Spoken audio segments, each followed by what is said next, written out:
ایک چھوٹے سے شہر سکھر کی گلیوں میں روز صبح ایک رکشا گلیوں میں آہستہ آہستہ چلتا تھا۔ رکشے کے پیچھے لکھا ہوتا تھا، محنت میرا سرمایہ ہے، خواب میری منزل۔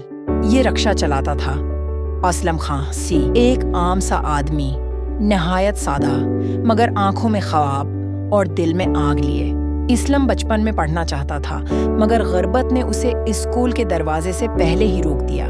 9 سال کی عمر میں مزدوری شروع کی اور جب کچھ بڑا ہوا تو رکشا چلانا سیکھا۔ وہ ہمیشہ کہتا تھا، میرا بچپن گیا پر میں دوسروں کا بچپن بچاؤں گا۔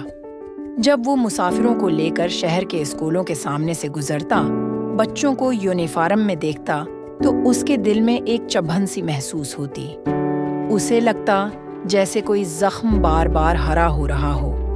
ایک دن ایک چھوٹا بچہ اس کے رکشے میں بیٹھا، ہاتھ میں پرانا بستہ اور چہرے پر اداسی۔ اسلم نے پوچھا، بیٹا اداس کیوں ہو؟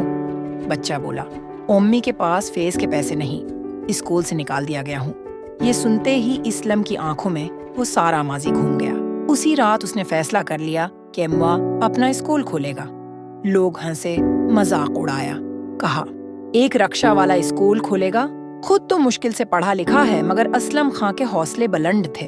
اس نے رکشا دن رات چلایا، پیسے جوڑتا رہا۔ دن میں رکشا، رات کو خواب۔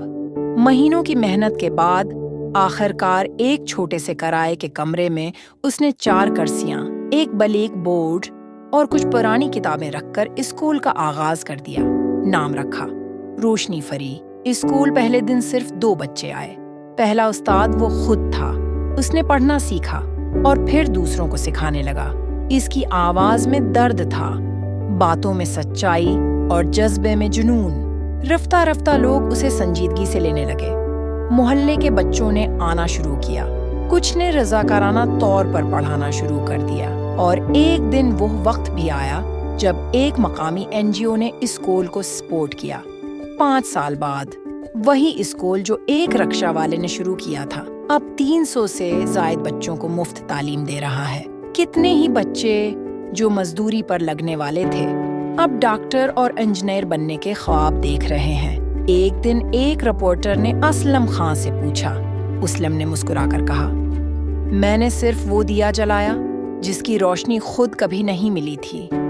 آج بھی وہ اسکول کے باہر کھڑے ہو کر بچوں کو آتا جاتا دیکھتا ہے، اور جب کوئی بچہ کہتا ہے، سر میرا خواب پائلٹ بننا ہے، تو اسلم خان کی آنکھیں نم ہو جاتی ہیں اور وہ بس اتنا کہتا ہے، بیٹا خواب دیکھو، کیونکہ خواب امیروں کا حق نہیں، حوصلے والوں کی میراث ہے۔ کوئی بھی خواب چھوٹا نہیں ہوتا، نہ ذات آڑے آتی ہے نہ پیشہ، بس نیت سچی ہو اور ارادہ مضبوط تو ایک رکشا چلانے والا بھی اسکول بنا سکتا ہے اور قوم کو نئی راہ دکھا سکتا ہے۔